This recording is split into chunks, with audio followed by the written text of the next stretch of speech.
All right, folks, we're in tune to another edition of the radio show with Mark Lee.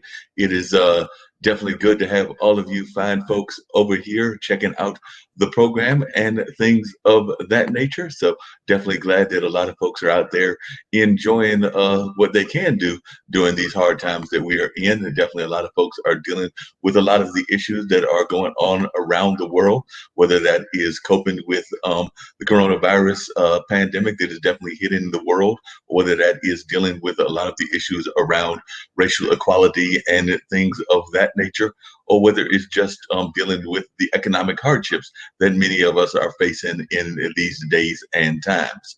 So definitely, I know a lot of folks are very much interested in what is happening around the world and are definitely being involved in the various things that are happening. Some are being very active in what is going on and are doing a variety of things to help out in what that situations are. So definitely, I know a lot of folks have been involved in a number of things that have been happening. I know yours truly has been actually reading a very interesting book, which is Bury My Heart at a Wounded Knee, which of course deals with the Native American population and talks about some of the hardships that were happening with that population in the early parts of the American experiment, or what some people call the American experiment, when America was actually being founded and things of that nature. So definitely had a lot of folks involved in that and checking that out. So definitely folks were might find that book to be very interesting. Like I said, it's by D. Brown and it's called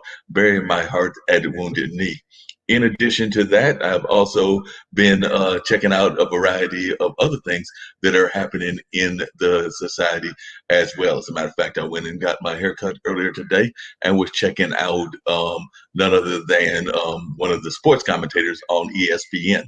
And he actually had a very interesting comment, which is he was thinking that perhaps we needed to get some of the athletes together, some of the, he used the example of the NBA stars. He was saying like maybe get 25 of them together, and then from there you could form a pack of some sort. So definitely he was thinking that that could be a great and amazing thing to have happen, to use that power, because he was thinking that some of these things are only symbolic actions that are taking place in our society right now. So, you know, whether it's putting slogans or things on the back of t-shirts, or whether it's some of the other actions that are happening, he was afraid that some of these are only signs of symbolism and not actual action. So that was one of his theories, was why don't some of these athletes get together, put just a portion of their money, since many of them have $1 million contracts and multi-million-dollar contracts, and then use that money to get together and form actual political action committees and things along those lines. So that was one of the theories that he was putting out there. It'll be interesting to hear whether any of the NBA players or NFL players adopt to what he's got to say. But my first guest, and I've got two guests that will be joining me, is a friend of mine who I've known for a number of years, and she has definitely been involved in a lot with the justice world and things of that nature, and that is my good friend, Stella Adams. So many of you may not know about Stella's background, so I just wanted Stella to share a little bit about what she's all about and what she's been involved in and how she's doing, how she's coping with the coronavirus and things along those lines, because we know a lot of folks are working from home, and also what her take is on the Black Lives Matter movement, because that is definitely something that we're seeing a lot around the world. So, Stella, how are you doing today? And like I said, how are you coping in the world that we're living in this new normal, as they like to call it? Thank you. I'm doing really well today. In this new normal, I am one of those, you know how they have the tick box of if you are this, stay at home, stay healthy. The only one I can't tag is I'm not 65. Other than that, oops. So I have been on what appears to me to be house arrest, but pleasantly so. You know, I could be in so many different spaces than the space I'm in. So I am blessed and highly favored. I am housebound, but have a big backyard because that's a benefit of being a Southerner that a lot of folks don't have. And so, and I have the ability to work from home. I have the ability to be on this podcast with you with sound and sight. And so many people suffering under COVID do not have broadband access, do not have good health care access, do not have spaces where they can get out of the room. And so COVID is impacting people very differently. And those of us who have these privileges need to acknowledge that it is a privilege to be able to do this. So thank you for offering me this opportunity. And I'm doing well. All right, definitely. Tell folks how you got involved in the justice work. Because like I said, I've known you for a number of years. You've definitely been involved in the justice world, and also just your take on what's going on with Black Lives Matter. I know that I had the pleasure of running across Mia Wilson with Spirit House, and it seems like a lot of folks that are in our generation are stepping back and letting some of the younger folks that are in their 20s and 30s kind of take the lead, but also being supportive of them. So I was just wondering what your take is of the movement, whether the movement is going along the way that you would like to see it. And I'd also like to hear some of your thoughts on some of the theories, because like I said, I was over there getting my haircut, and I did hear, I think it's, I forget the gentleman's name, maybe it's Steven Jackson or something like that, that's with ESPN, and he was talking about the need for some of our athletes to actually put some of their resources together and actually not just do symbolic actions. He's glad that we've been doing these symbolic actions, but he'd like to see some hardcore actions that are done, whether that's forming a pack as he was proposing, or whether that's doing some other things. But I was just wondering, what are some of your thoughts about the movement, the way that it's going, and just how you feel about it as it's going on? And also, it seems like we're getting a lot more of our allies that are actually stepping up as well, because we're seeing a lot more of the allies that are actually at the lead than even some of our own youth. So I was just wondering what some of your take is on that. First, nothing but props and respect for the younger generation. Don't think I wasn't ready to go back out in the street. Don't think I was not ready. But I didn't have to, because the movement is mature. I don't care what people say about it. This movement, these activists today, they are mature. They have an agenda. What I worry about is other people co-opting their agenda in a manner that I know they co-opted our agenda when we were out there in the streets. Babies, I have done a hunger strike for 30 days. I have marched. I have done all kinds of marches. I have been arrested. I got a good arrest photo that MSNBC took, and then there's that Fox News photo out there that I know one day might show up on the air somewhere. But I've done all the street activism. But I've also done, and why I'm so excited about this generation is what it's also done, and it took me a little longer than it's taken them, is I did the Wall Street action, not just the street action, right? They've got to get engaged in the policy work, and they've got to get engaged in the advocacy and political work. And that's why I'm so excited about Black Lives Matter, because they have matured from their first iteration. This is not this didn't come overnight. They've been fighting for Black lives since 2014. This is the maturity of that moment. It's their understanding that this, and this is actually, COVID is really responsible for this moment, because white folks didn't, and other folks didn't have anything to do but look at TV. They weren't working. They couldn't pretend that 8 minutes and 49 seconds wasn't happening live in front of them on their phones, on their Slack, on their Facebook, on their MSNBC, on their Fox News. we all witnessed the moment. At that moment, we Black people were not crazy. Oh, that stuff really does happen. The videos, video we know didn't just work by itself. They saw Rodney King get beat, and they still got acquitted, right? We obeyed the rules, right? Castillo obeyed the rules. I have a carry. Let me get my license. Bam. Follow the rules, don't follow the rules. It didn't matter. And so this movement is mature. And their requests are mature. The policy decisions, how in the world? I want us to think about the methodology, the fact that an federal anti-lynching bill only got passed this year. Did you know that? I did not realize that. This is the first time it got passed with an anti-lynching bill. This year was the first ever got passed in the United States. Ever. Tim Scott, Kamala Harris, and Cory Booker introduced and were able to get passed anti-lynching legislation this year. Wow. That's pre-COVID. Right. This year.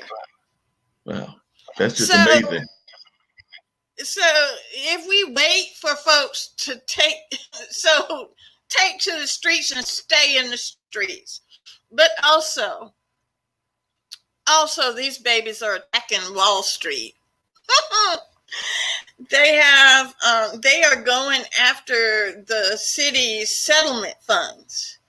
They have discovered and articulated. Did you know that many police departments across this country have used general obligation bonds to pay police settlements? They have, and so if the city of Chicago has like $8 million set aside in these bonds, but taxpayer paid bonds to pay off future settlement of police violence. Yeah, these babies, these young folks, and I apologize for my ageism in calling y'all babies, but these young people are on it. They are digging deep. They know where the money is. They know how the money works, and they're coming after your money. It took me years to figure out just the little space that I was in. But corporate landlords, they're coming for you. They're gunning for you. They have an agenda. They have a plan. They are not playing. They're not just Black Lives Matter. It's not just a slogan for them. They're defenders of Black lives, and they are fighting for Black lives, and they have the weapons. And I just love being able to sit back and say, go team, go. Yeah, they are doing some amazing things. There's no doubt about that. And by the way, Fernando Zeller, who's one of our regular listeners and is watching from California, he just said that actually that bill that you were talking about passed just this month. So he was saying that bill that you were talking about actually passed just this month. And he's out there in LA done a lot of work with economic development and sustainability around that area.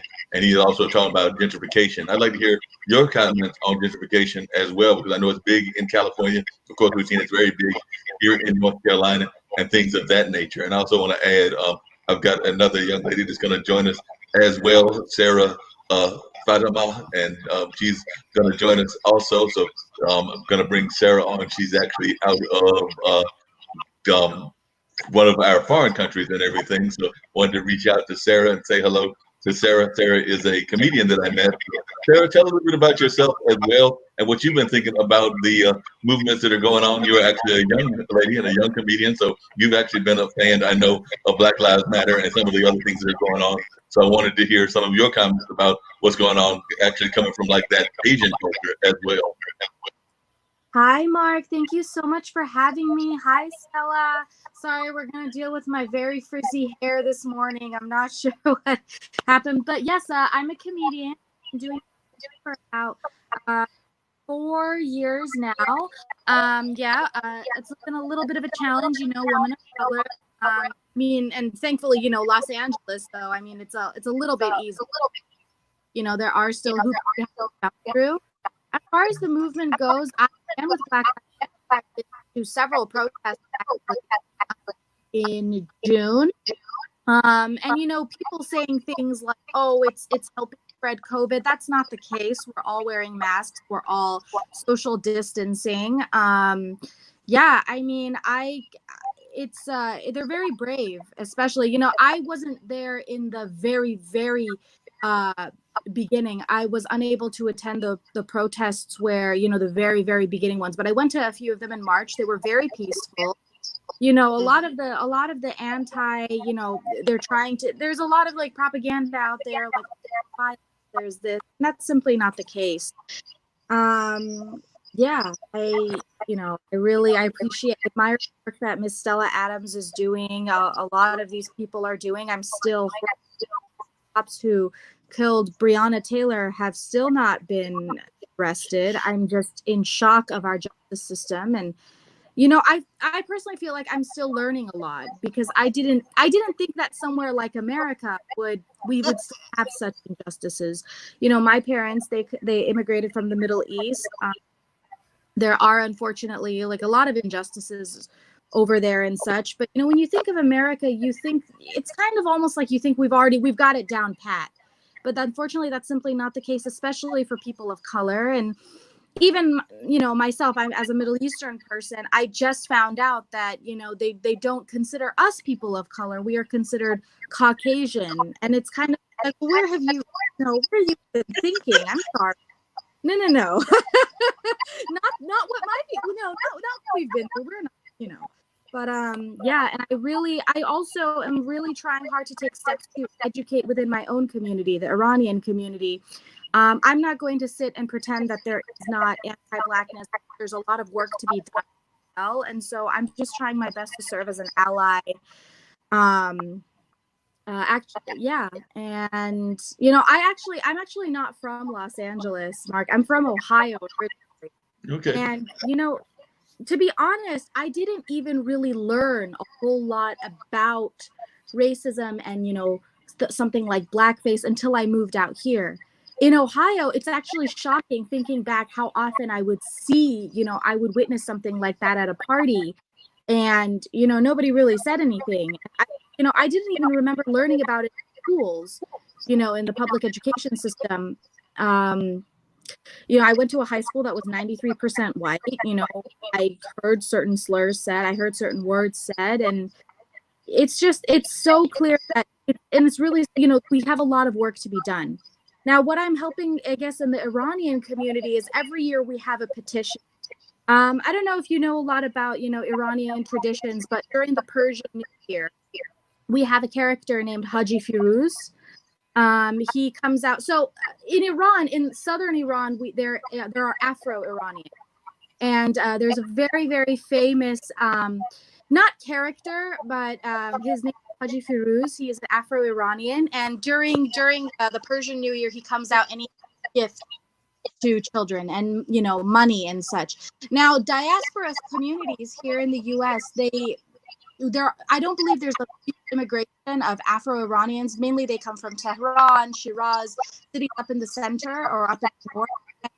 So what I have witnessed is I have seen, someone will come out dressed as Haji Firuz, but then they'll be donning blackface. And then, we talk to the people in our, those of us who grew up here, we talk to the people in our community about it. And we're like, well, that is not acceptable. That is offensive given the history.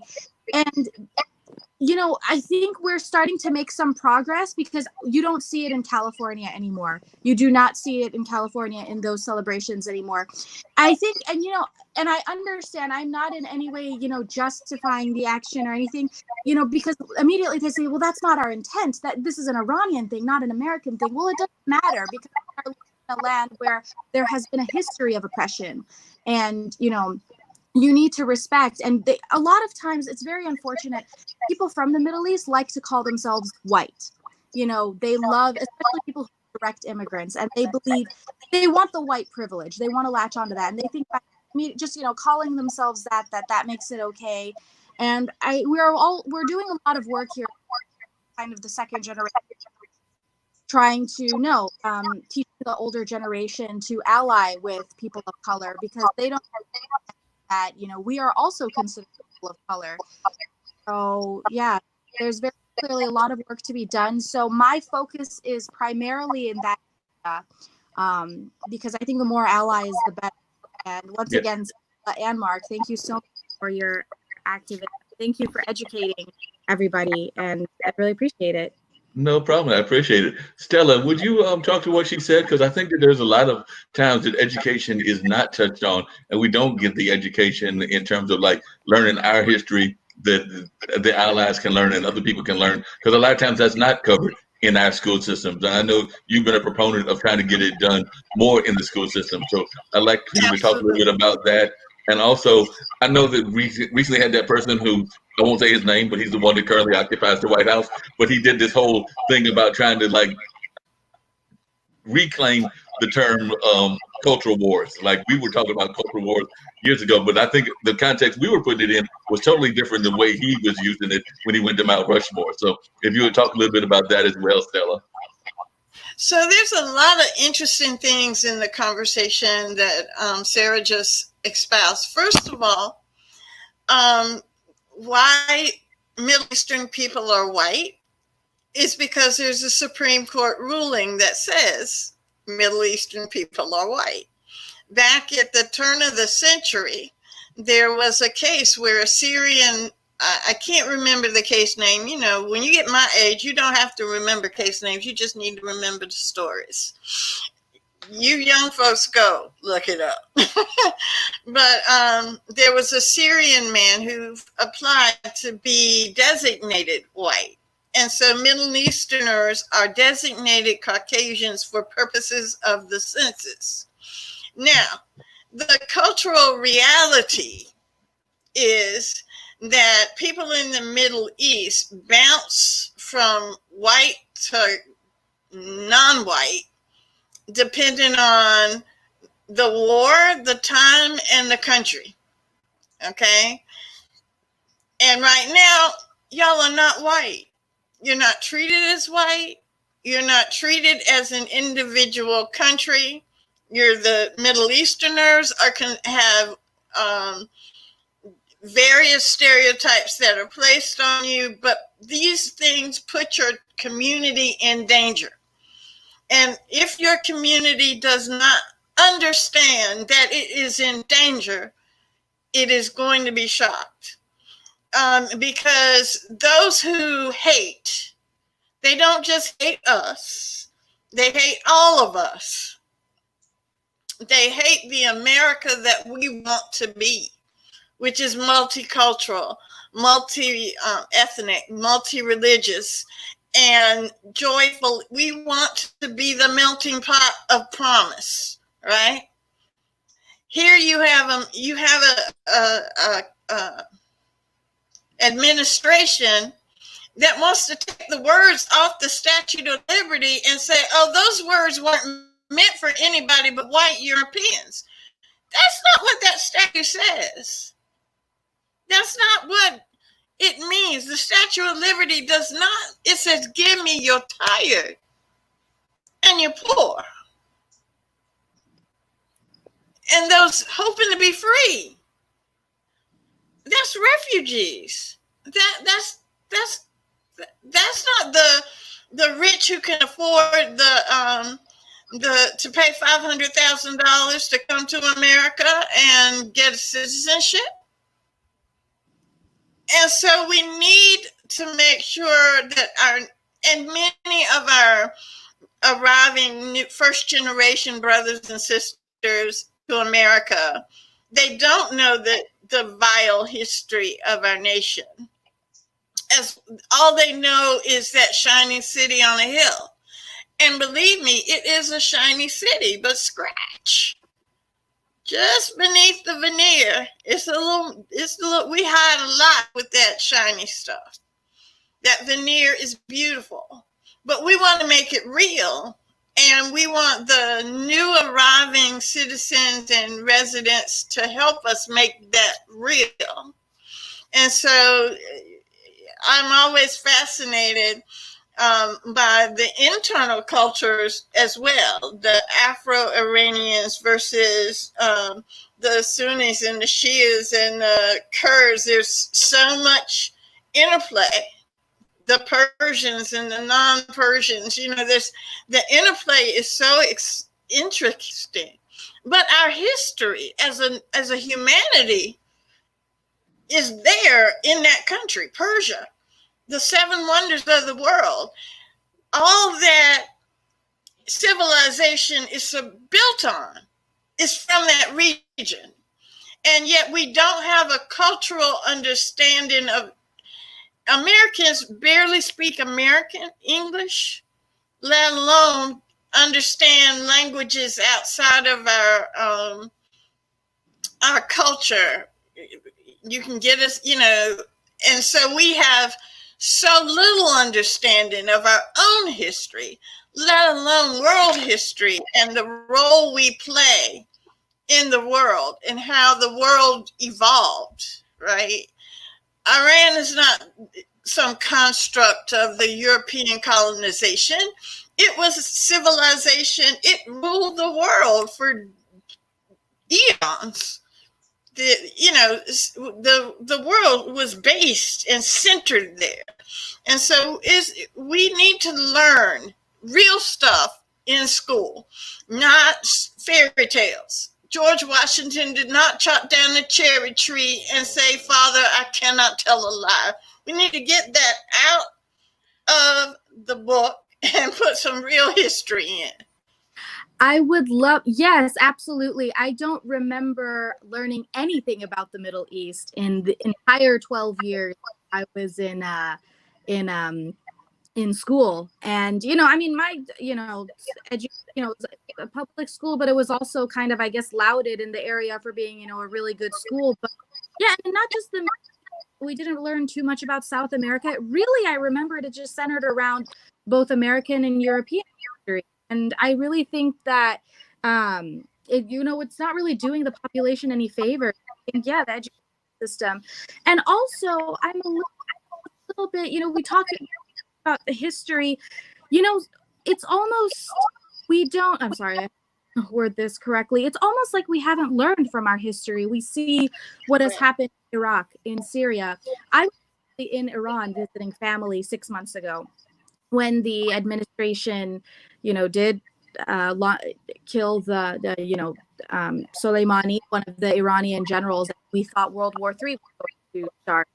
And I remember, I was actually there, and I remember listening to citizens and everyone kind of whispering, talking to my family, well, what's going to happen? How are you going to leave? Where will you seek refuge? And just thinking, I know there's a ban right now. They wouldn't be able to come here. Europe has definitely increased, in both anti-Semitism and homophobia. It was a very, very scary time, but it's almost like, why didn't we see what happened in a lot of other with the war with Iraq? This would cost billions of dollars. It would cost so many lives. It was just really shocking to me how the administration didn't take history into consideration. So, thank you so much for covering that. And I really, really hope we have a reform in our education system, because we're not doing our population any favors by keeping everyone in the dark. And this includes, I think, a lot of American citizens who, are college educated. We think, oh, well, someone who went to college, they took this sort of class, but it's actually really not. And so, yeah, she's actually brings up a good point. The fact that our own education isn't doing that great of a job. And then I heard earlier today that they're saying that 1 out of 3 or some ridiculous amount of folks are about to foreclose on their mortgage because of what's going on in the current economic crisis and things of that nature. I know, Stella, you've been involved in a lot of that kind of work as well. So if you would share a little bit about your concerns as far as the economic crisis that we're in, because we're definitely in an economic crisis. So I would like to hear from you, Stella, as to what you think, because I heard that figure, like like 30% of the people will foreclose on their mortgage this year. Yeah, that's Yeah, that's actually going to be true. It's going to, there's so many failures of this administration that are pushing these things to fruition. One, we did not, and they flow into each other, and as a result, there's going to be this catastrophic failure. And the question is are they going to delay the catastrophe until after the elections, and then whoever's in the White House in January has to deal with it? It's on the new president's watch, or it goes into this one's second watch, or is it unsustainable and it's going to happen ahead of time? You have to have jobs, so it's a cycle, right? You have to have jobs to have money to pay rent and to pay mortgages. That's a fact. You have to have a job to do that. So we have to get the economy back in play. But it makes no sense to get the economy back and force it back without dealing with the issue that's causing it, right? You got to deal with the root cause. And the root cause of this is the virus. So we need to put your mask on, right? Wash your hands and stay away from people if you can, right? At least 6 feet away. Stay away from me, except by Zoom. Now that's a simple thing. It's not a big ask. It's not a big ask to ask you to put a mask on and to socially distance. It's not a big ask. And Lord, I hope you were washing your hands before. But if not, we can tell who's washing their hands and who's not by whose hands are ashy and whose hands are not. It's okay. See, I'm doing the jokes, Sarah. I'm doing the jokes. Wonderful. I love it. Yeah, definitely. Fernando had made a comment but we're facing, and now we don't even have, what we have now is we have the federal government, Fannie Mae and Freddie Mac, who control most of the loans, giving forbearance and until, extending that out about 6 months, and you can get a second one that'll extend it out a year. But you have to ask for it. They're not giving it to you. You have to ask for it. If you have not asked, if you have lost your job or can't make your mortgage payment and you are underwater facing foreclosure, call your servicer and ask for the forbearance. Ask for it.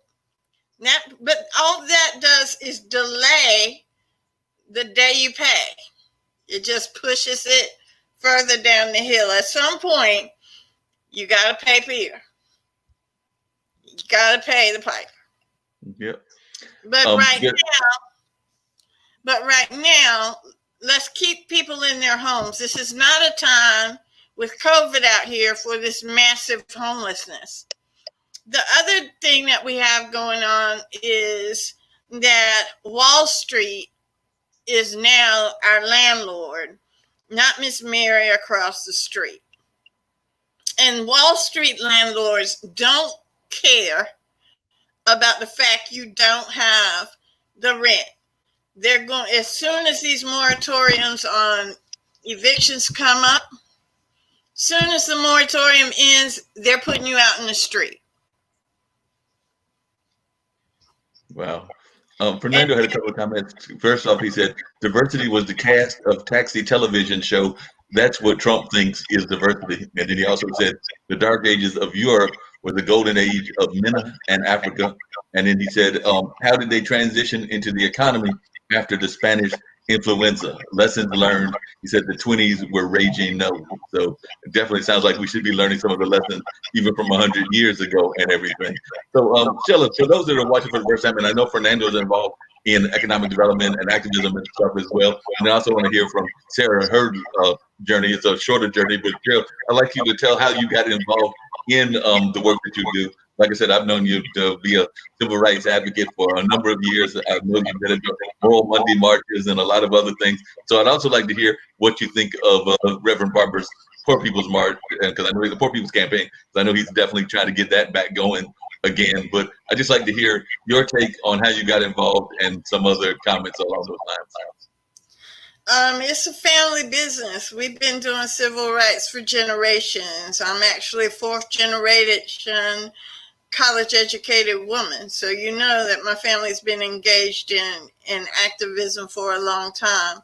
My grandfather's C.E. Askew was a founding member of SCLC. So my mother was the first Black teacher to teach in an all-white school in the state of North Carolina. So you kind of know that's kind of the family business. As it relates to Reverend Barber and the Poor People's March, I am so hopeful. I think COVID slowed it down, but it also highlighted the need. So I think it's given him a bigger platform for him to show. It's one thing to talk about and march about and go to jail about the closing of rural hospitals. But when you see the bodies stacked up in rural communities because there's no hospital beds for COVID patients, and they're asking for refrigerator trucks because there's no place to put the bodies, then that brings home that we weren't playing. We weren't talking out of our heads. This was a real emergency. When you look at North Carolina, where 45% of the cases, hear me, 45% of the cases are in the Hispanic community, and you got to look around to find somebody Hispanic. But 45% of the cases are coming from less than 10% of the population. This tells you that this Poor People's March, that this coalition of Black, brown, and white folks and other community folks coming together to talk about poor people, okay, is so important. The media talks about the middle class, and they use the figure $150,000. That is not the median income in America. That is not middle class. The median income in America is $54,000 a year per household, not per individual, per household. The media fools us into thinking that middle class is more than it is. And we're all a half a paycheck, as we have now discovered, now that we're 3 months behind, from poverty, from being displaced, from foreclosure, from eviction. Our bad habits have been exposed, and Reverend Barber has been trying to get us to see this without having to pay this price. But hopefully they will. He's so magnanimous, he won't say I told you so, but he is still working towards solutions. So I'm so proud of the work he's doing. And one of the things that I've got to say is that he's built a really big coalition. It's not just been among the people of color, but it's also, as you mentioned, the folks that are our allies that might be white and other things. But he's also built it, as you mentioned earlier, across religious divide. So he's got Muslim brothers, even though he's a Christian minister, but he's got Muslim brothers and Jewish brothers and other brothers that are and sisters that are helping him as well. He's also gone across the gender divide, because we do know that there is sexism in America as well. And he's gone across the orientation divide, because there's definitely people across the LGBT, whatever of the other initials there are, communities, but he's definitely reached across those boundaries as well. Sarah, and I want to hear from you as well, how you got involved in doing your company. Stella tried to steal your thunder and do a joke, so you get to do a joke right now and everything as well. So I wanted to hear how you got involved with. Also, you're a woman, and you are whether America wants to acknowledge it or not, but a lot of the rest of society would call you a woman of color. So how did you get involved in the comedy world, and definitely what got you into this thing? Like you said, you're a fairly young lady, but you're definitely still making noise. I met you through my friend Mona when you appeared on her show. Yes. Oh, Mom was like a big sister to me. Yeah, I started comedy about 4 years ago. A classmate of mine was actually down at the time, and he had a show at the Comedy Store, and I went and checked it. I'd always wanted to, initially I came out to LA to do graduate school. I wanted to be an actress. I wanted to be a writer. I still do, but then I was like, wow, stand-up comedy, that's like combining both of those worlds. And, I went to a couple of open mics, and I've just been going ever since, and I really love the comedy. Not just we're kind of fighting for the same dream, but what I love the real diversity in the comedy community. There's everybody, white, Black, Jewish, Latino, anybody from the LGBTQ spectrum. We've got, comedians with special needs, physical disability, autism. One thing that I actually noticed when I moved out to Los Angeles was that everyone talks about some city like LA being so diverse. And when you come out here, you don't see a melting pot. You kind of see, well, everyone's kind of in the corner, but they don't really interact. On the comedy community, it is a melting pot because we're all on the same show. We're all hanging out in the room together. Everyone's, a really good friend. And that's just what I love about it. I don't think I've ever had that experience before. Obviously, in Ohio, where 93%, I was the only Muslim Middle Eastern student in my high school. And coming out here where it's like, okay, well, tonight is it hanging out with the Persian friends, or everyone is just kind of in their own corner, and especially when it comes to interracial relationships and dating and marriage, a lot of people are still way like, oh, I could never. But that's why I love it. I'm able to express my art and be able to build relationships and people from all over the country, every background. And, I know for sure many Black Lives Matter movement, a lot of us are still posting about Breonna Taylor asking for justice. I mean, you have to. It's like, as Stella had mentioned earlier, we're all in this together. And yeah, I do have access yet, but I do know in the Iranian community, I have a lot of followers. Not just Iranian, but Iran as well, and they were actually reaching out and asking about the Black Lives Matter movement, and I took it upon myself to kind of, I guess, help educate the best that I could. Actually, there were memorials of us deployed in cities like Mashhad, Iran, so it is acknowledged. It is acknowledged, and I think Iranian people and Middle Eastern people in general, I think, taking it upon themselves to do better, because we have to. It's it's a non-negotiable. And yeah, I'm just doing Zoom shows now, and we're making of it. But actually, I'm wondering if I could ask, because I've been struggling, what can people do for have to stay inside, we have to social distance, otherwise we'll go away. How do you deal with mental health? To be honest, I'm going crazy the last week. I don't know what to do. Doing podcasts like this, it's acting with people that's helping go. I don't know for how much longer for how much longer can we continue to do this, because depression is already pandemic in the US. I can only how it's been magnified with the stay-at-home order. So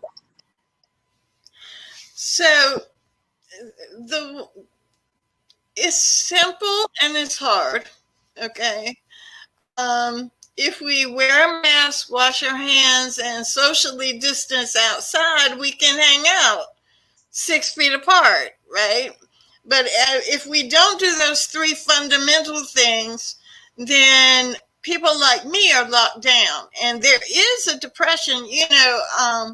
I was working from home prior to COVID. Um, but I didn't realize how much going to Lowe's and Home Depot and shopping at Ross meant to me. Right? I had no idea that was such an important thing. For my mental health, I have been baking and raking. I have been baking all kinds of cakes and cookies, and I have a repertoire now, and I have been gardening. I have this huge cucumber that I've grown that I'm like, oh, look at my cucumber. And I will tell you that my homegrown garden salad tastes better than any salad I have ever purchased. But there's only so much baking and raking you can do, right? And so there is a need for some just mental relaxation. Just rest your mind. Do something. Stay away from the cable news because it will make you crazy. It really will. Watch it for an hour and a half a day, in an hour and a half block, and you will have seen everything you need to see. I suggest you start at 12 so you don't miss Governor Cuomo and Dr. Fauci, and then stop at 2 o'clock. Trust me, the rest of the day, all they're going to do is rinse and repeat what happened from 12 to 2. And just, find something. I've learned a lot about alien astronauts, ancient aliens. Find a channel that's just cray-cray and let your mind go. Just trash TV for a few hours. But I have found that I've actually been on more Zoom calls than I knew Zoom could do. I was on a call earlier this morning where the woman was so zoomed out. She was like, look, I'm building in 15-minute break between Zoom calls, right? Like when you have them back to back. So it's not a 1 to 2 o'clock call. She schedules a 1 to 1:45 call. So she can at least go, and take a break. But the mental strain of this crisis is overwhelming. And I do understand that. But the solution is so simple. Put your mask on, wash your hands, and stay 6 feet from other people. If everybody does that, we can be back to work. We can be back in school. We can pay our bills, and we can take that stress. There's stress associated with, can I pay my bills? Am I going to be homeless in 30 days? There's a lot of stress that's relieved if we will just do these 3 things. What? Put on your mask, wash your hands, and stay 6 feet from each other. It makes a lot of sense to me. But Stella, I do have a question to ask you, which is, who would have thought that a very popular PBS show would be as big as it is now in terms of the name of a electronic tool and everything? Because when they first talked to Zoom, what I remember of Zoom was the old PBS show. The old PBS show. Yeah. Yeah, that one. You got to Zoom and all of that. So, yeah, you're much too young to know about that one, Sarah.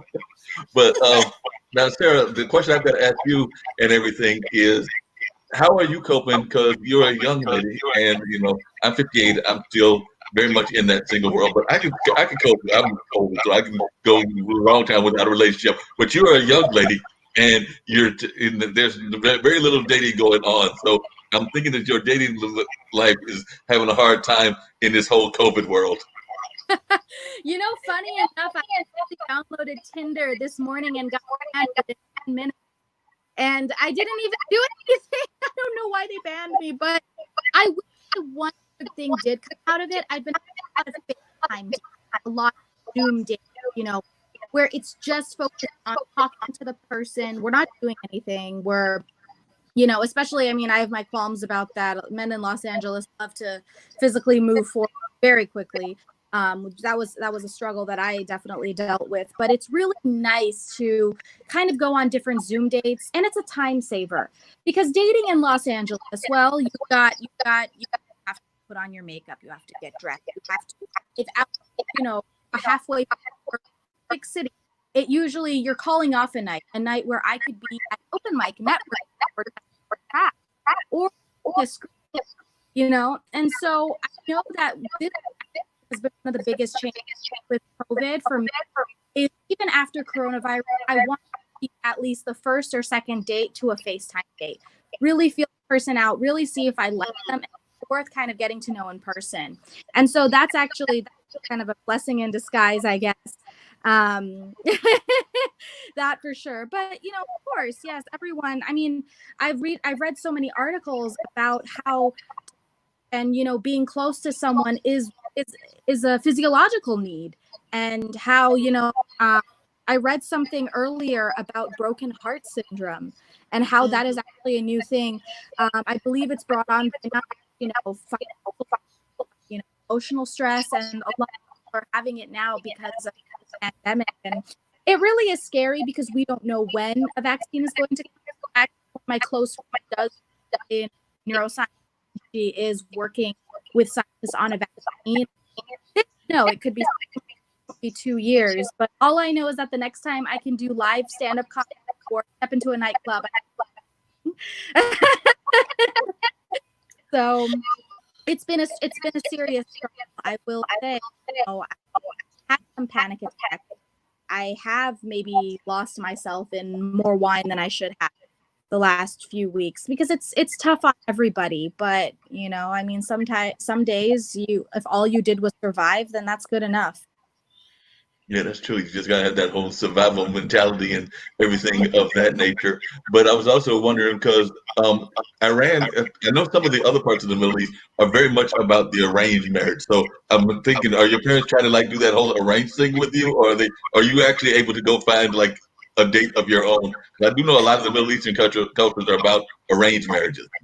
You know, no, my parents are not at all in the, you know, oh, you have to marry someone from the same religious or Iranian background. You know, they like to stick by whoever's a good person, like that. Will say I'm 27 years old. I'm going to be 28 next month. My mom's been putting on a little bit of pressure. You should get married, you know, and I was actually just discussing with her. So I actually started looking at marriage a very different way about a year ago. You know, growing up in Middle Eastern culture, to be honest, they do kind of treat you like, well, a woman isn't whole married, or life doesn't you get married, because they're traveling with your husband and, you know, this, that, and the other. But I started really comedy and thought and said, you know what, this is what I'm dedicating my life to. You know, we make it or we die. Marriage just, I kind of now see it kind of as a piece of paper. And, you know, I don't think it's healthy at all to be strapped down to, okay, by this age, I need to get married. By this age, I need to have a child, or if I even want children. It's, I think, kind of just, you know, I'm viewing it more as you're building something with somebody versus, oh, this person is going to complete you. And I think it's one of the biggest favors I did for myself. And it's taken the pressure off of dating. And, you know, it's a beautiful thing. Passion becomes your number one priority, you know, the comedy, and also, you know, justice for women of color in comedy. Actually, I wanted to ask a little bit about, so we obviously know there's racism in Hollywood, but one thing that's been on my mind a lot is tokenization. We already have one African-American on this TV show. Do we really, you know, we don't need it. We already have one Middle Eastern show. Because I do actually have to, they have shows about, you know, Senator Muslim character, and the network, you know, I can't say the name of the network, but we already have that, you know, only one allowed. In a way, I'm also thinking it's a little more damaging than racism, because I've actually seen a little bit of it, you know, with some of my fellow compatriots of Iranian or Middle Eastern background. And instead of kind of helping each other out, I've noticed a little bit of standoffishness and coldness, this feeling, this fear of, you have to be the first, you have to be the one, because then, the industry doesn't want you anymore. They don't want you anymore. And I was kind of, in your industry, what do you think about tokenization? How can we fight it? Stella, how would you take tokenization in the civil rights movement? And that actually plays into part of what I was going to ask you as well, because you came from a family, and I know this because my mom was definitely got a rich history, as does dad and everything. But how did you go into being that fourth generation? Because sometimes if you come in as another generation, you've already had generations ahead of you, then sometimes there's that pressure to succeed. I know that I sometimes feel that pressure because who my mom is, having run the Golden Leaf Foundation, who my dad is as an artist, everything is. But I was wondering if you felt that and everything, that whole kind of like pressure, even when you first got involved, because of the success of your parents and grandparents. Oh yeah, the pressure was overwhelming. Overwhelming. Because you have legacy, and then you're also facing the the fight against tokenism. Mark, you and I, we were the first of our families to integrate traditionally white spaces, and we were the ones who were invited into those spaces because we were the tokens. We were we could, what's the word they use for us, Mark? We were articulate. Yes. Now you talk about, you say to a Black person, an educated Black person, that person is articulate. That's racist. Just so you know. So tokenism, though, has its place. Somebody's got to be first. Okay?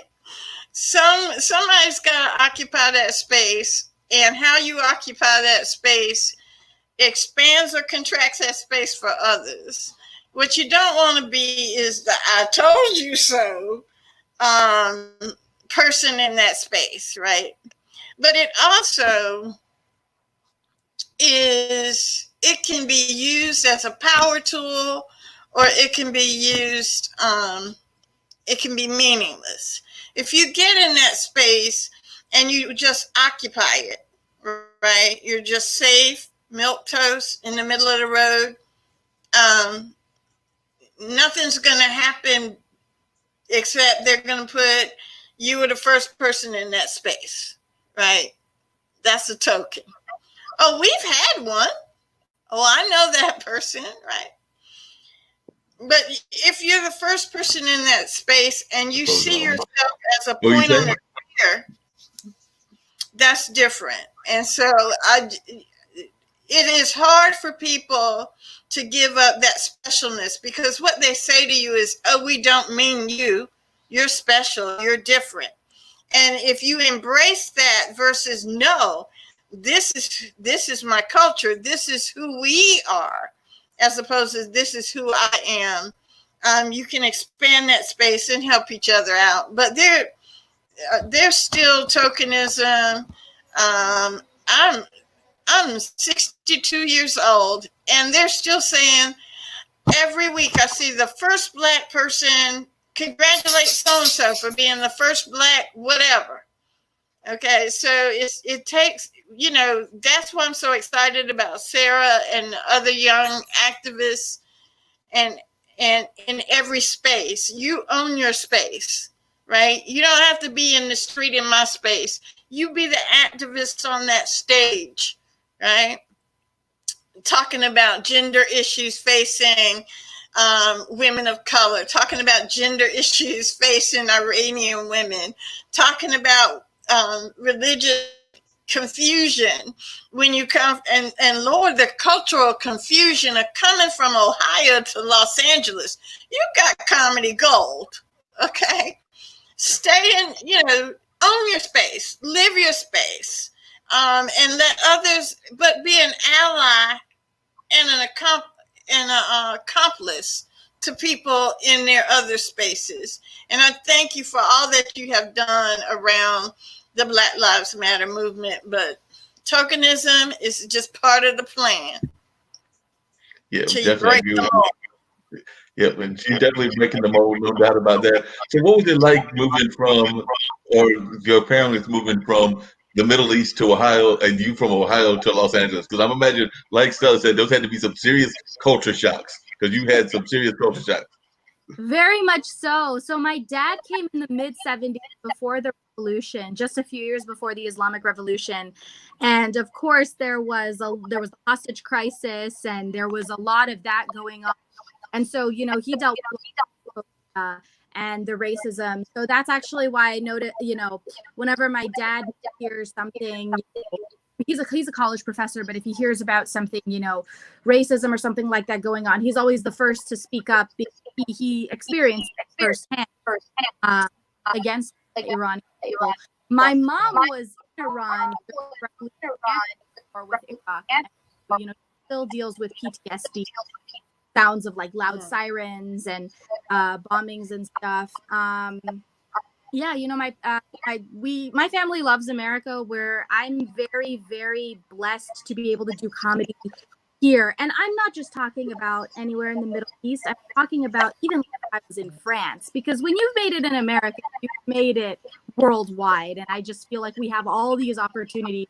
I actually had connected to some Iranian stand-up comedians, and there's a main headliner. She's a woman and she's my age, and comes from a very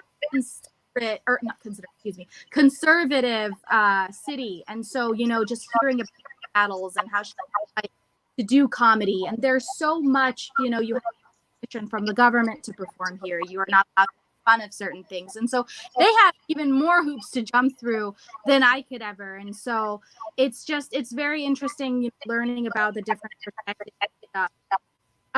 One thing that I'm focused on right now is I'm building a new pilot. I have a pilot called Saffron and Rose, two Persian girls, and you know, kind of what they're dealing with living on an American campus. That's actually kind of why I asked about tokenization, because for this next pilot, I was talking to my story developer, and you know, this pilot is, you know, it's still me playing the main character, but she's a lot less Persian, which is kind of like, oh my goodness, will this be a good sell? Is it ethnic enough, or is it too ethnic? I guess when you're in my position, you're kind of always going back and forth between, well, you know, is it too am I indifferent enough to be special, or am I not relatable? Yeah, sorry, I didn't mean to go off tangent there. No, but no problem at all. And I can see what you're saying. But I was just curious, when your dad heard about coming back to the Corona crisis, I'm imagining that he probably was seeing some parallels between what happened with the Iranians and folks of that nature and what we've been doing with the Chinese, in the sense of like automatically stereotyping them because of the disease supposedly having started in that location. And then we had these stereotypes about Chinese folk in general. So I'm thinking that when you talk to your dad, there was a lot of parallel. Yeah, you know, it's the racism that people have dealt with. I actually did the crazy woke Asians comedy festival a couple of months ago. It's run by who's another young comedian. She's an immigrant from China, very funny. You know, just seeing their, I mean, you know, dealing with physical violence, you know, discrimination, just going to a pizza shop, ordering a pizza, and having the manager kind of turn them away or ignore them. It's really disgusting. And, you know, yeah, I my dad, he never stands for any such thing. You know, even I catch myself. So Iranian Americans, people who grew up here, we like to sometimes call our cousins or people new from Iran fresh off. You know, and it's not meant, it's meant kind of as we kind of joke around with, make fun, you know, that a little bit. And I know my dad actually got angry. He's like, you know, why would you even call them that? You know, I mean, I was like, oh, well, that is just a thing. You know, I was born here. It's like, well, good for you. You know, I recognize that. And I myself, even in my comedy, I try not to make fun of the accent too much. I you know, obviously, because I'm thinking that it might kind of look to the racism tropes. I mean, it's interesting because Iranian crowds love what we put on and stuff, but sometimes it may when you're saying it to a main audience. So, I mean, I've always been in comedy, but I'm still trying to find my voice. As far as from Ohio, well, I'm much happier in Los Angeles. As I said, I love the diversity. I love this brotherhood and sisterhood that I found in the comedy community, and having the opportunity to be on podcasts with people like Mark and people like Stella. As Stella mentioned earlier, it's a privilege to get to do that, to get to have a platform, and to, get to be able to do stuff like this and hear different perspectives. And so, I do have some friends. And this isn't to say that everybody is like that, but I do occasionally see, there are a lot of people, unfortunately, who are still in support of the Confederate flag. And, I just wonder, have they had the chance to be exposed to different perspectives? Would they think different? I just had a conversation with one of my close friends from Ohio, and how she left actually a workspace because nearly everyone there was posting about the Confederate, how it's wrong to take it, and it's just, you think about it, we can only speak for our own lives and our own education, but I guess that, again, it shows how important there is to be educating the masses.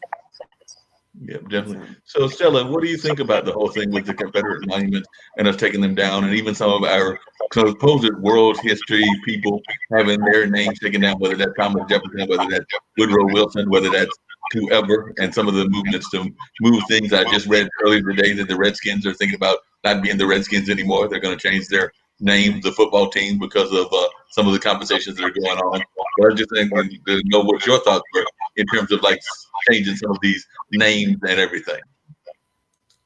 I am very supportive of taking down symbols of hatred. I am very supportive of removing statues of colonization and oppression. The Washington football team name should have been changed in at least 40 years ago, when there was an awakening in the Native community around the usage and caricature of their community. That other people can decide what is appropriate for your community. Oh, well, it doesn't hurt you. Really? Oh, I'm not insulting you. Really? If I say that I am insulted, then guess what? I am. Whether you meant to do it or not. So, but the Confederate flag that they fly, that wasn't even a flag in the actual Civil War. That was not the battle flag. That was a flag that was raised during Jim Crow to terrify Black people. That was its purpose. That's why it was adopted. You got to know your history, understand the background. It's not your heritage. Is it your heritage to be a traitor? Because that's what the Confederacy was. It was a traitor. They are traitors. If being a traitor to this country is what you want to claim as your legacy, you have violated the Constitution. You have declared an allegiance to a issue other than the United States. That's the violation of the oath you take when you take office. Understand, we don't teach civics anymore in the school system. There's not an understanding of what the roles of government are. People talk about the Second Amendment like it starts with the Second Amendment, and it doesn't start with the First Amendment, which is freedom of speech, freedom of the press, freedom of religion, the freedom to assemble and challenge your nation. So you're going to turn guns on me and tear gas me so you can go and do a photo op and not even get it right on the steps of a church. You don't understand. You're gonna let a foreign nation put a bounty on the heads of our military, but you're gonna turn the National Guard and the Army on me for standing up for my life. Black Lives Matter every day. And we will defend them every day. And we're going to take those symbols of hatred down every day. I agree. Yeah. And what do you think about the defund the police movement? Because I know that's been part of the Black Lives Matter too. Do you think that we need to reform the police as well? So this is something I was talking about real early in the conversation. We need to be careful about who tags the work. The work that's being done around the action plan, the agenda behind the slogan has been in place for years. There is major reform that needs to be done. There are 8, and Sarah, maybe you can help me with it. I can't get the slogan right, but the 8 for 8 right now, or 8 for 8, that movement, they got 8 policies. Let me put it that way. Simple policies. This is not hard stuff. This is like washing your hands, putting your face mask on, staying 6 feet away. No chokeholds. Okay, that's one, right? Adopt a police commission. Be transparent about actions. Have a review board. They have a simple agenda of 8 items they've been trying to get passed for years. Houston adopted it, and several other cities adopted it, and we're in the process of adopting it. And what it requires is that you transfer funds and take the resource officers out of the schools. That you transfer funds from the police department to addressing the root causes of what's going on in school. And a lot of that is just the criminalization of culture. Mm-hmm. You criminalize culture. Well, if you stop doing that, we'd have half this problem solved, right? Baggy pants is a crime in Southern communities, wearing your pants baggy. That's a cultural thing. Children being loud in classrooms. If you're loud and in a classroom and you're white, you're just ADD and boisterous and you have a big imagination. If you're the same age, same child, but a different color, you're on suspension. You might be handcuffed. You might have the police called on you. So we have to stop. So the defund the police movement was a movement before there was a hashtag. And the hashtag really doesn't capture the policy agenda of the movement. But I support the policy agenda of the movement. Bless you. Not crazy about the hashtag.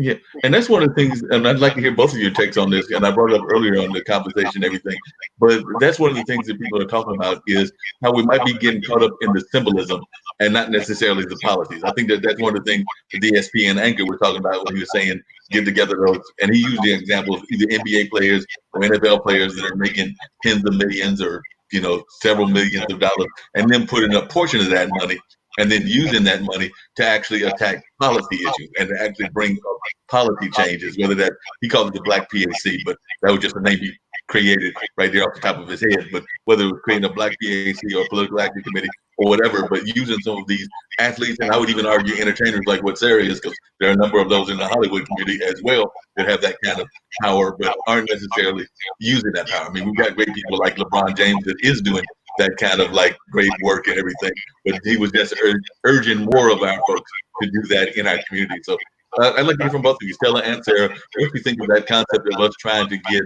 our folks to actually put their money where their mouth is. Try to make sure I had the expression right. Yeah. As far as police reform, well, one thing that I was actually I have actually seen suggestions of is that I do know that I believe in Europe, in many of the countries, police training takes about 2 years. I believe in the US it's about 6 months, but you know, a little bit, you know, obviously there should be an extension on that. And even saw the suggestion that all people training to be police should be required to take sociology courses. You know, or psychology courses, you know, and also certain courses. I'm not sure. Would it be sociology where they are learning about the struggles of, I guess, people of color and like that? I actually wanted, because I had wanted actually, while talking about education, I had wanted to jump back to the, when we were talking about the Confederate flag, there was a tweet actually by a comedian. I don't remember who the comedian was, but this just shows how education is important, because he had actually tweeted, he's like, it's so sad that all of the Hitler Nazi statues were taken down from Germany, because now we'll never know what happened during Nazi Germany. And so it's kind of like, you don't need these statues. You don't, you know, oh, it's our history, it's our heritage. We talk about those in the history books. We educate people. You don't need, you know, symbols of hate to educate people. You just need to read about it in textbooks to learn. But yeah, as far as police reform goes, I think it would be great to add certain education courses to extend the training, and of course, you know, no chokeholds, and I, you know, the body cams should always be on. Yeah. So what do you think of that idea, Stella, of the kind of our elite coming together? I mean, kind of almost using the Black Wall Street model of us actually having some of our elite actually use their force of power and some of their money to actually try to make a change. I think that is a powerful concept that some have already. There is actually a Black Pack that it does exist. It's been in existence at least since 2000. But I think that it's not just the elite that needs to do that. We need to be conscious as people of color of who controls our money and our resources and our finances. And we have, as we now know, we have sufficient Black billionaires and millionaires and thought leaders, and that we can come together and should come together to try to establish our own solutions in cooperation with allies, but it's Black-led solutions to our community's problems in terms of a policy shaping agenda and that type of thing. We also need to look locally at what we can control and how we, you know, what do we do? So you may think you need to be in one of the major top 10 banks to be able to get all of the resources that you need for your business or for your personal usage. But that doesn't mean that you can't put 10% or 20% into minority financial institutions. We're fortunate in Durham that we have Mechanics and Farmers Bank, which is 112 years old and is one of, and has a, you know, but could use a strong base, because who do they lend their money to but minority businesses? That's their bread and butter. That's who gets their loans. So let's deposit our savings at least there so that they can lend more money. So these are the kinds of, we have the tools, we have the intelligence, we have the resources. If you took all of the income and spending power of the just the African American community, we would be the 7th largest economy in the world. So now who's benefiting from that economy? Right? It ain't us. So we need to sit down and think about, how we redirect that income and that because we are making the economy work. 7th largest economy in the world. Now we need to make that work for us. And COVID gives you time to ponder things that you might not have had time to do. And then if we collaborate with the economies of the European model is new in terms of centuries, right? If we collaborate as people of color around the world to change the model, change the paradigm, right? And rather than have Africa be exploited for its natural resources without benefiting from the gold and the silver and the diamonds you can't make a computer without the natural resources coming out of Africa, right? How do we make sure that the African people benefit from that money rather than the international bank? So, I'm going to give you a sack of wheat for a stack of diamonds. Not fair trade. We need to think about that.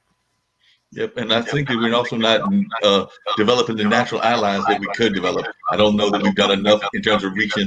I mean, I know that definitely Reverend Barber is and some others, but I don't know that we as a people have done enough reaching into the Latin American community, reaching into the Native community, when a lot of us have Native ancestry as part of our own ancestry, but I don't know that we've done enough reaching into those communities or even reaching into our Asian brothers and sisters in terms of like building powerful alliances, because those are definitely things that we could be doing in terms of reaching and creating some natural alliances that already exist based on our shared history, our shared fight against imperialism, and shared a lot of other things that we had to do together during these times. Let me give a shout out to my Native family members, the Halawasaponi tribe. They're my Native family. Yep. Got to give a shout out to them. And I have those in my family as well. My cousin Berna is actually going out and doing those powwows. She's not doing as many now because of COVID, but she was definitely a major competitor and has her school going on in Halifax County, the dance school that she's got going on. So definitely I agree with you. Got to give a major shout out to that family as well. And by the way, to your point, Fernando, who's still commenting on us on a regular basis, said that the officer that killed Floyd was a training officer. So he wasn't even a regular officer. He was a training officer is what he has learned. And like I said, he's involved in that community. He also said that the General Lee was one of the main characters of the Duke of Hazzard. And we as children celebrated Southern culture, not knowing at the time the representation of that symbol. So I agree. Definitely a lot of folks remember the Dukes of Hazzard and remember wanting to get that speedy car and things of that nature, but they weren't thinking about what that meant. And then he also said that we might even want to disempower the police unions. And he added that Robert Smith is an excellent leader. So that was an example he was given of an excellent leader and everything. So those are some of the comments that Fernando was sharing with us, because like I said, he is one of our regular listeners. So we definitely appreciate that. And Mark, we were talking about spending the wealth. As far as the Iranian community that I can say, I mean, really, I think at this point, we have to just start really basic with educating, learning to identify as a minority, because the reality is that Middle Eastern, even for our own causes, we have a money, our own lobbies. And I think that's rooted in some of sectarianism, whether that's violent or not. In Iran, very staunch divide and Republican Iran. It mainly stems back to the way administration deals with the Iranian government. Some of us have family, some of us don't, and people have different opinions. Without going too far to go back and visit, but so I do. Learning to identify as a minority is kind of that first step we can take, because in Middle Eastern people in the U.S. at least are pretty wealthy, and so it's kind of just a matter of seeing how we can allocate those resources and build an allyhood. Yeah, definitely. We've got to do that, build those allyhood. And a lot of the issues that even y'all face in Iran and a lot of the Asian cultures face as well are issues that we've had to deal with as well. Most of the folks that are like my complexion, a lot of times we would be mistaken for Middle Eastern and things of that nature. And a lot of times there is a lot of colorism that still exists, unfortunately, in America even now. And I'm sure that Stella could even talk to that as well, because even though she's of the Halawa descent, we do know that there or has some Halawa family in her bloodline. We do know there's a lot of colorism. I know that in the school that I went to, which was John Graham High School, we actually had, and I found out from a friend of mine that it was this recently. I graduated in 1980 by high school, and I remember that many years later, so it might have been in the 90s, a distant cousin, like a second or third cousin, was the Halawa contestant. So we actually had at John Graham, and then it probably became even during Warrenton High School, 3 beauty queens. So there was a white beauty queen, there was a black beauty queen, and there was a Native American beauty queen. So I don't know whether that's still going on in the 21st century, but I do know that it continued as recently as probably the late 80s and the early 90s. Mark Lee from Warrenton? Yep, Warrenton. You know my Uncle X and my Aunt May?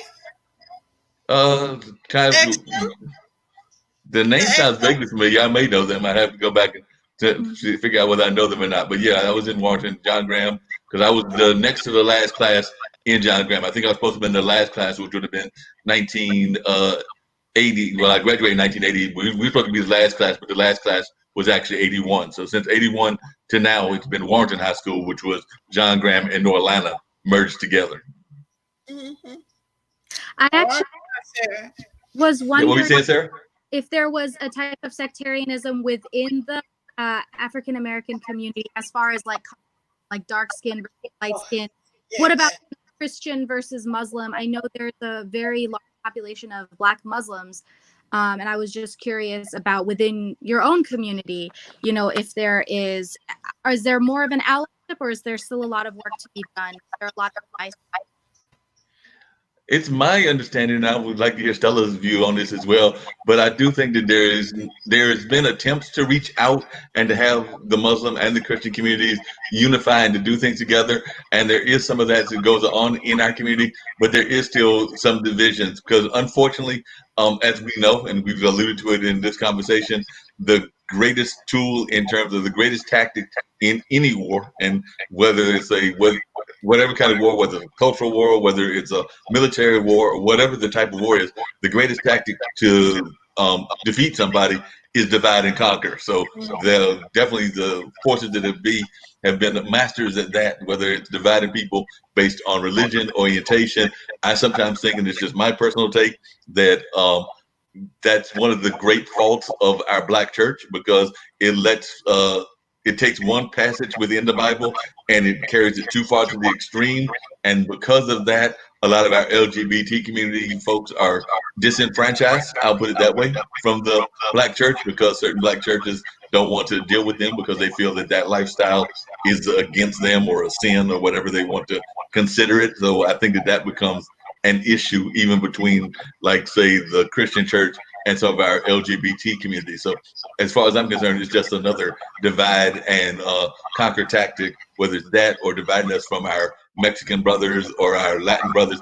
And that's one of the other things that I oftentimes talk about, is the fact that we sometimes try to put everybody into like these large boxes. Like we talked about the need to reach out to Africa, and I agree, we definitely need to reach out to Africa, but we need to realize that when we reach out to Africa, that Africa isn't one country. Just like I love the term Latinx for young Latin American folks that are about like your age, Sarah, and everything.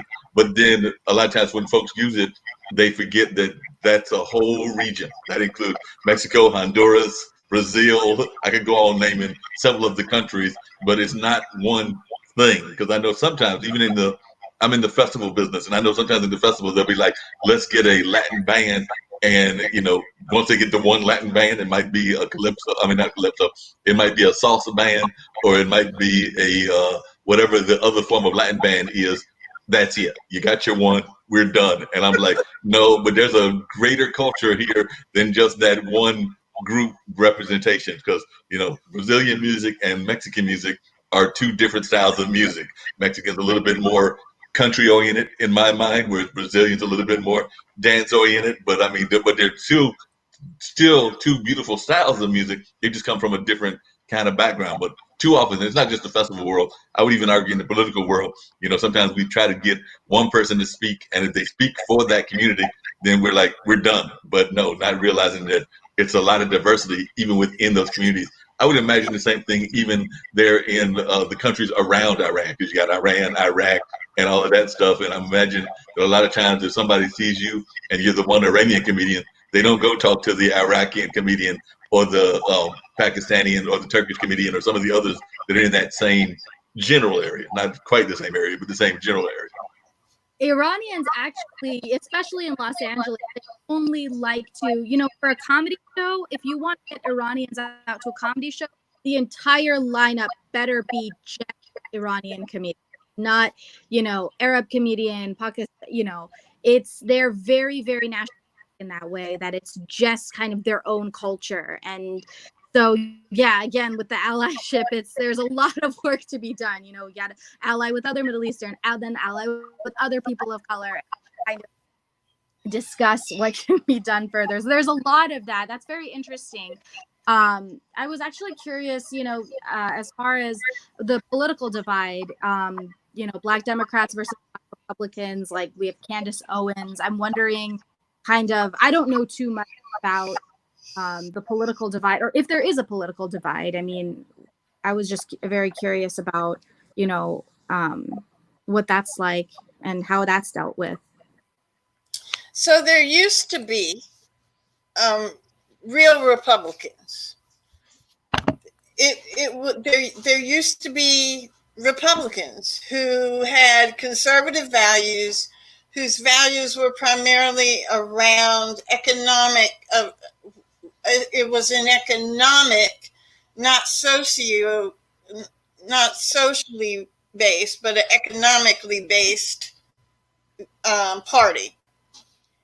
It got interjected with socially based groups in the 70s, 80s, but it was politicized around religion.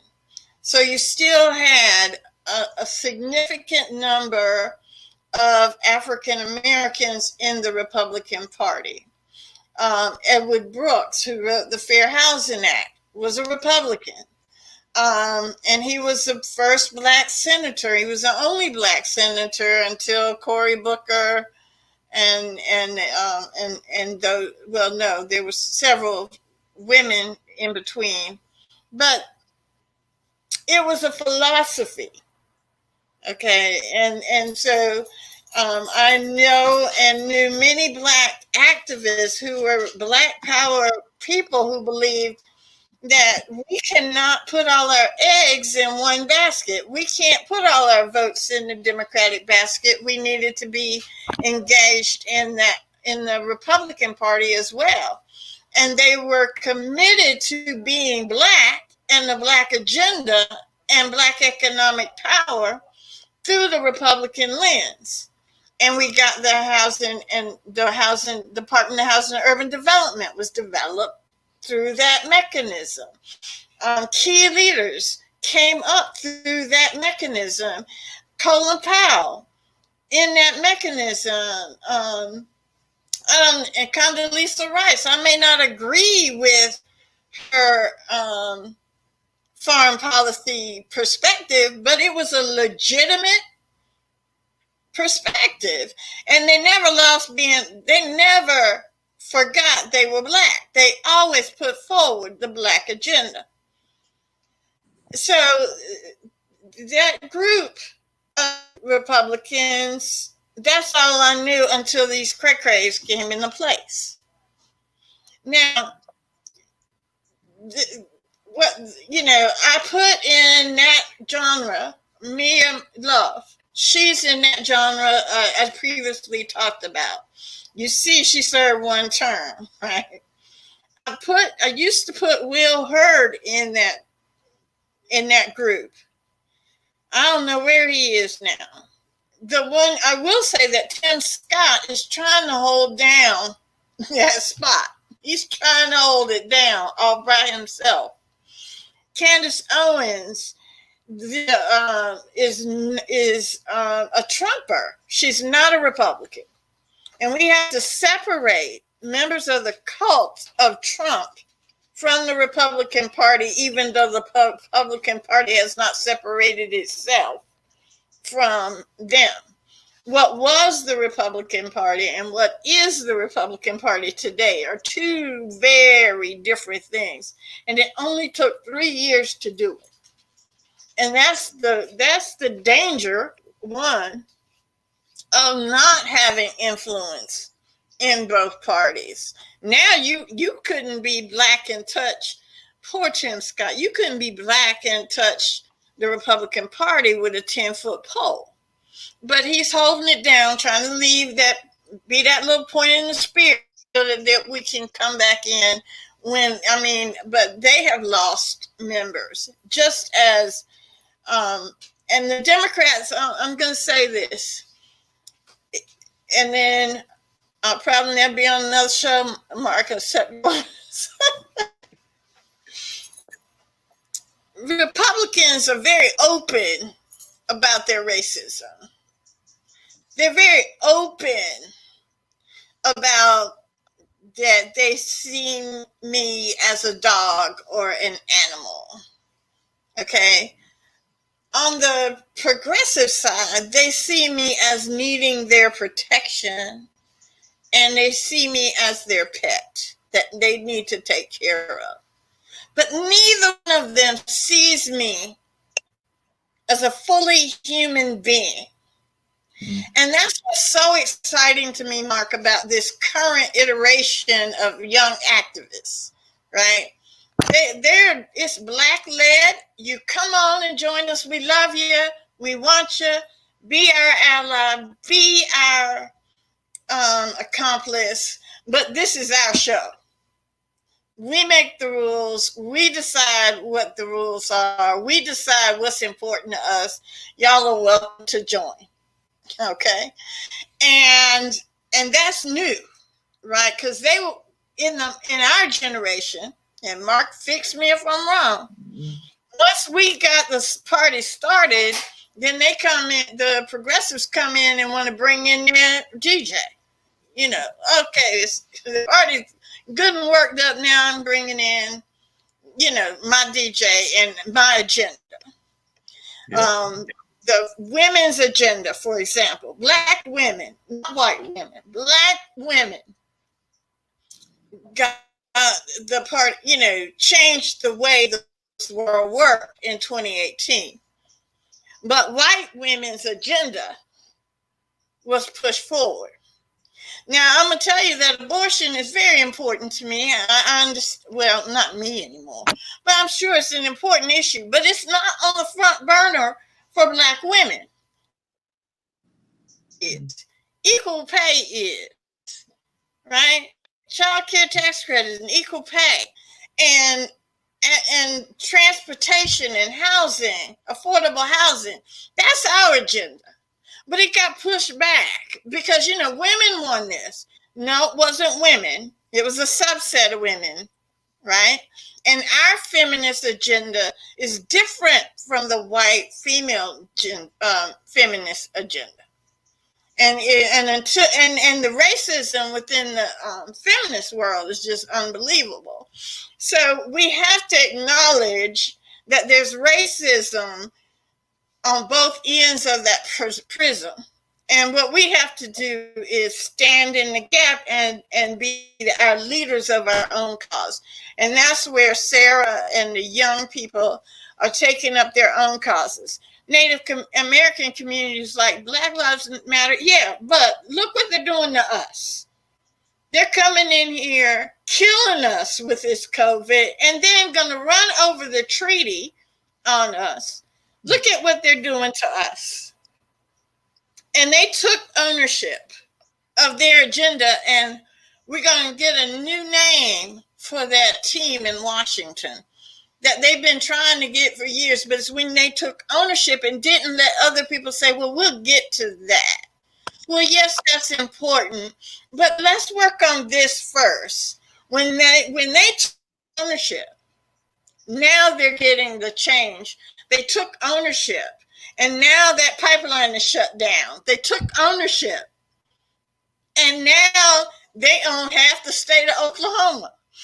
If you know, we have to drive our own agenda, and we have to recognize that our agenda is not the same as other people's agenda to the right or the left of us. Mm-hmm. That's very true. And they almost shut down a whole rally because they almost stopped that rally at Mount Rushmore with some of their protests and everything. So they were coming real close to stopping that rally. Unfortunately, the rally went on, but they definitely had a group of folks who were definitely trying to stop it and letting folks know that that was not just Mount Rushmore, but it was also Lakota land, which had a whole different name that they have for it. So they were letting folks be aware of its history in terms of its native history. So that's very true that we do have to do that. Where they came from. Now the joke I got in, Sarah, you got to catch me. That was good. Yeah, she's beating you down, Sarah. Fernando was saying that he was giving some ideas, and I've got another one I'm going to add to the ones he talked about. But he said Uplift Africa is a fund forming for investment around the diaspora. So apparently that's a fund that's dealing with diaspora funding. And he also said Menabytes is a good source for Middle Eastern development. So apparently that's a group that's doing a lot of stuff around Middle Eastern development. And I know that my friend Sri does a show similar to this, the COVID talks that he does daily, and then he reads the New York Times on every Sunday morning. But he had a young lady on that runs this thing called I Fund Women. And she actually comes out of the Google empire. I think Karen Khan is her name, but she does a program called I Fund Women. She made it very clear that she funds others than women as well, but the target market is women entrepreneurs. But I think there might be some others that get some money as well, and they definitely can get the education. I'm not sure they can get the money, but I know they can get the education of the male gender and everything. But it's called I Fund Women, and it's very much about funding women in the that are trying to start women-empowered businesses and women entrepreneurships. She also made it very clear that you had to be cautious about being an entrepreneur, as she put it, and it kind of comes back to you, Sarah. She said, don't quit your day job if you want to be an entrepreneur. In other words, she was urging you to definitely keep those other jobs until you got the entrepreneurship project going. After it's going and you knew it was your passion and you were able to go with it, then keep it going. But she made it very clear. Because, you know, some folks think that they want to be an entrepreneur and they ready to quit their day job, stop working at McDonald's or stop working at IBM or wherever else they might be working at. But she made it very clear that make sure that you had a business plan for one thing, and definitely don't just quit your job until you had everything in place. Stella, you've done some business consulting. What would you give similar kind of advice for folks that are trying to start their businesses? Absolutely, but also don't take no for an answer. If you're an entrepreneur, if that's the entrepreneurial spirit means you can't just quit because it didn't go right the first time. Look for different avenues to get done what you need done, but understand the cost, right? What it costs to run a business, and plan that out for at least a year plus 3 months. Okay. So if your business plan is around a restaurant, it's not enough that you got a good chicken recipe and you know how to cook. You got to know how much it costs to rent the freezers, how much is stock, how much supplies you need. Do you need supplies delivered weekly or daily? How big a crowd are you expecting? What is your capacity? Do you have the kinds of services that people are looking for? If you're Sarah and you're looking for your pilot program, right? So what kind of market are you looking at? And what's the production cost? And how many actors do you need? Do you have to pay scale?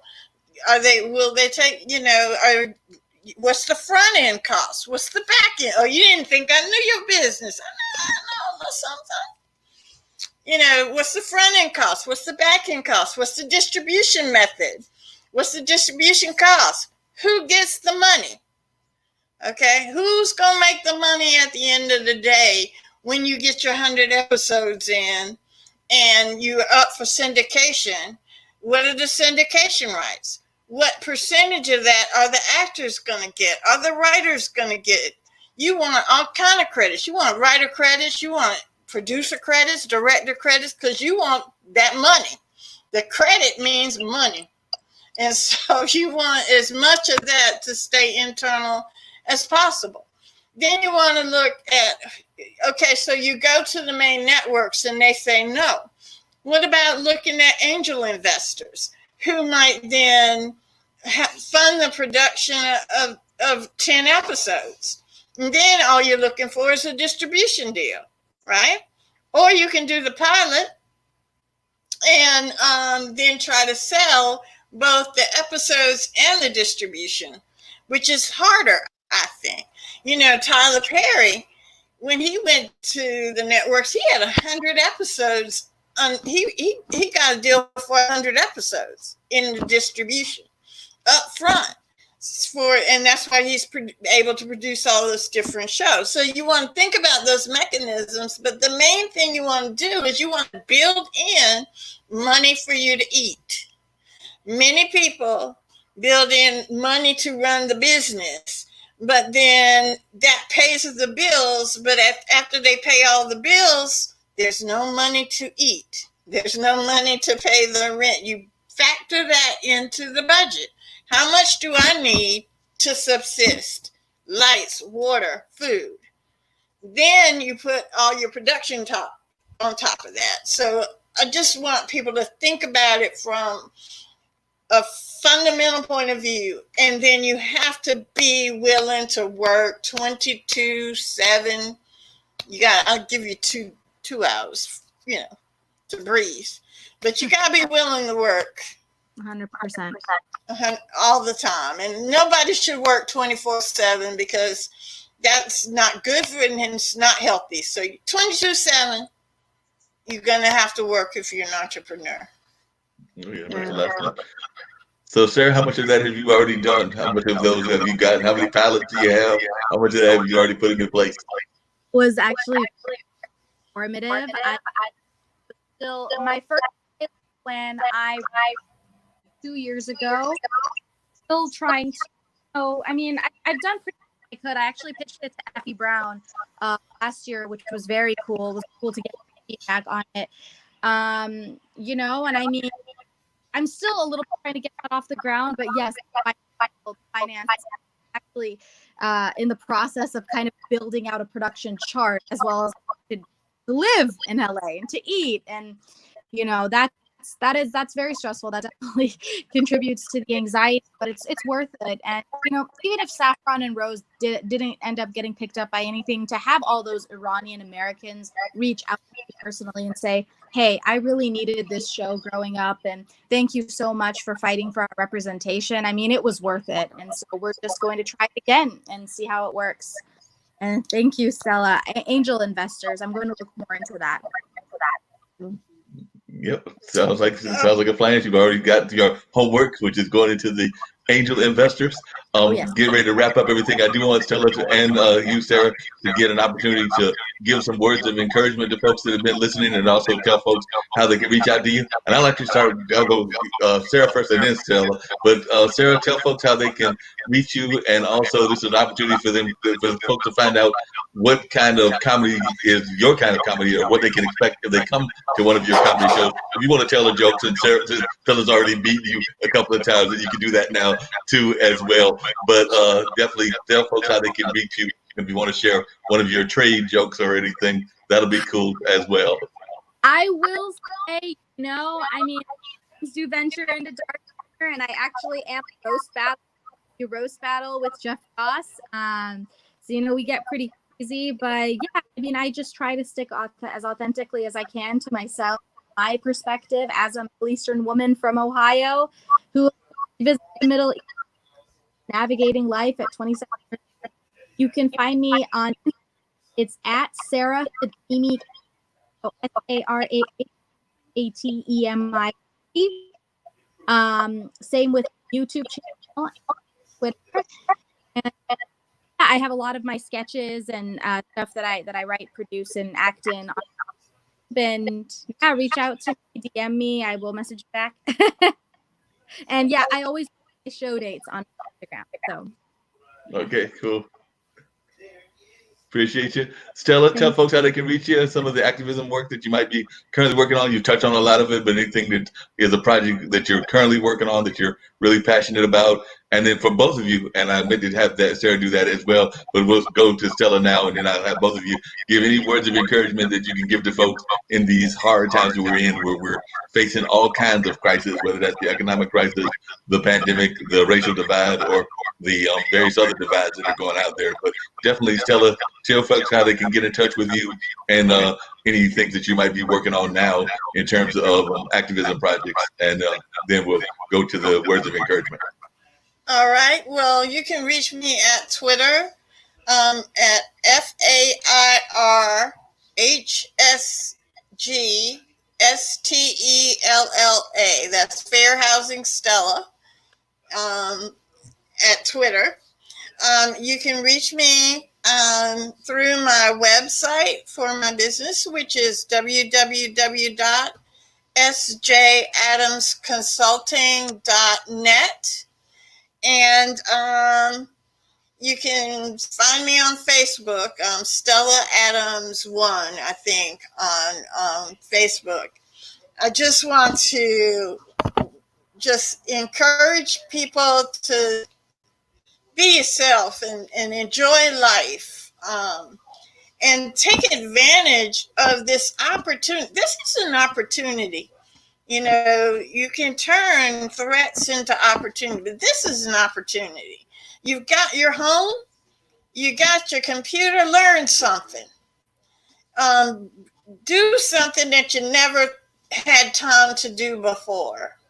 And in the words of one of my really good friends, Jeffrey May, and this is for you, Sarah, you know, coins add up in large amounts. So you don't have to invest $1 million. If you can invest $10 in a cause or a purpose, that can make a real difference in a person's life.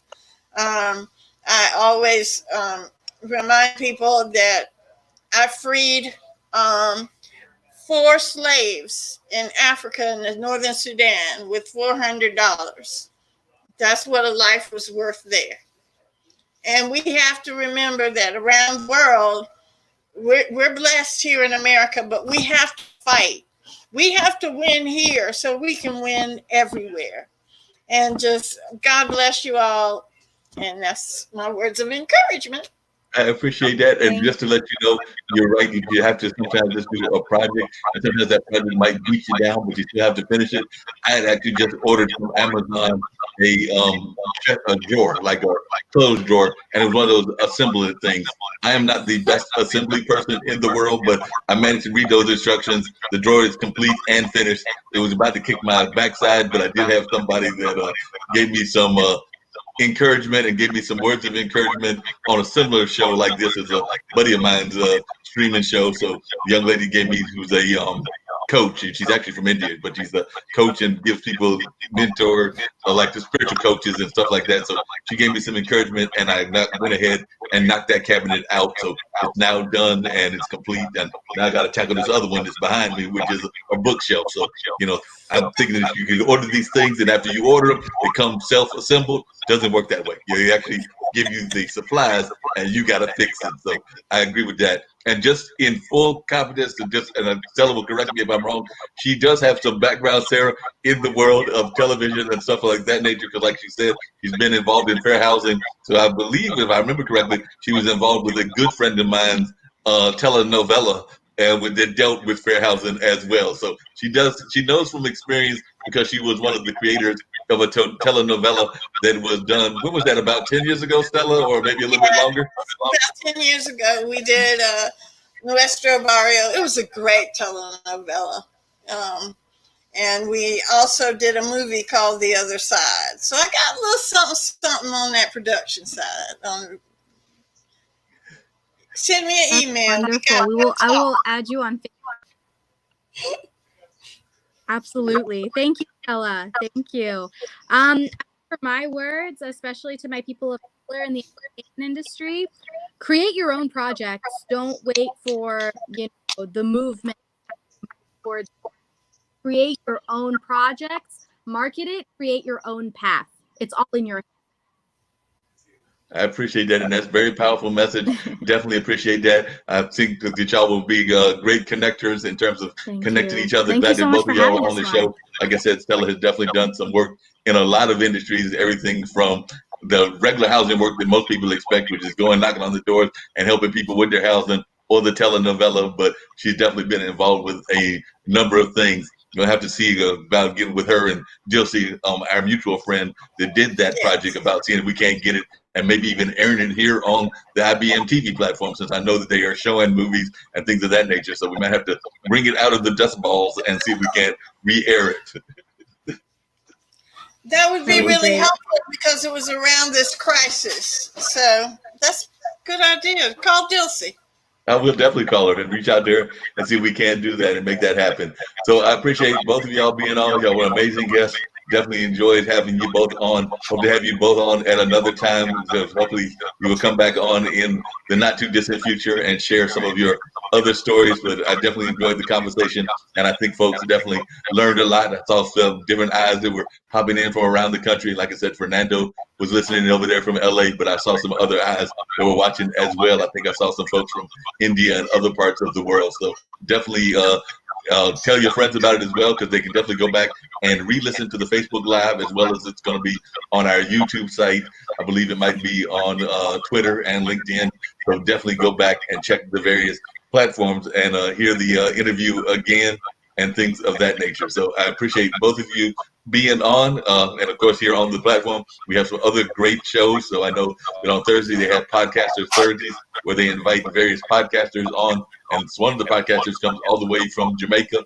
Another one I think comes from Europe, maybe from England or something like that. And then I know that they have the folks from South Africa. One of the South African ladies, who's actually I think around your age, Sarah, but she has her own music program that she does, and she spends her time between South Africa and Nashville. Of course, now she's all at home in South Africa because she's managed by, I believe, both her mom and her dad. But she's, with COVID, she's not traveling the world, unfortunately. So she's in South Africa, but definitely looking forward to getting back to the Nashville area. But she's still doing her show, Alexandria May, and that airs on Sundays, if I remember correctly. And then my friend Zach does a funk show on this platform that airs on, actually does two, one on Saturday and one on Sunday. So we have a great amount of great shows. We've also got some folks that are working on some shows revolving around cricket. We've got a couple of shows revolving around chess and things of that nature, because part of their mission is to definitely have folks that are not always heard be heard. So that's part of their platform. So that is definitely something that they do on a regular basis. And so hopefully folks will go back and look at the IBM TV YouTube website and see some of these great shows that are on a regular basis. And like I say, I know they're always looking forward to having other folks on the platform as well. As a matter of fact, I might even have to get both of you, Sarah and Stella, on a platform of your own, because I know that they've talked about having other folks have their own shows as well. So definitely after the pilot is done, maybe we'll get the pilot on this platform as well. So I have to talk to Kim Calhoun and some of the other world producers around, because some of the folks that are behind this are from throughout. Two of our folks are right here in the Raleigh-Durham area, that being Kim Calhoun and Nick, trying to remember his last name. I know it begins with a P, and I think it's a Greek name. But then there's Ankit, who's over there in India, and some of the other producers are around the world. So definitely, I know that they're always adding new shows. They just added a spiritual show that is based on a yoga person here in this area, and they just added that not too long ago, and they're working on some other new shows. So definitely might have to have Stella give some activism advice, and have Sarah do a show on here as well. So we'll talk to my bosses and see what they've got to say, but I'm sure that they will definitely be interested in that concept. So want to thank both of you once again for being guests. I think folks learned a whole lot, and I look forward to having you back on in the very near future. Thank you. We appreciate having us. Thank you. Thank you. No problem. Bye, Sarah. Thank you. Call me.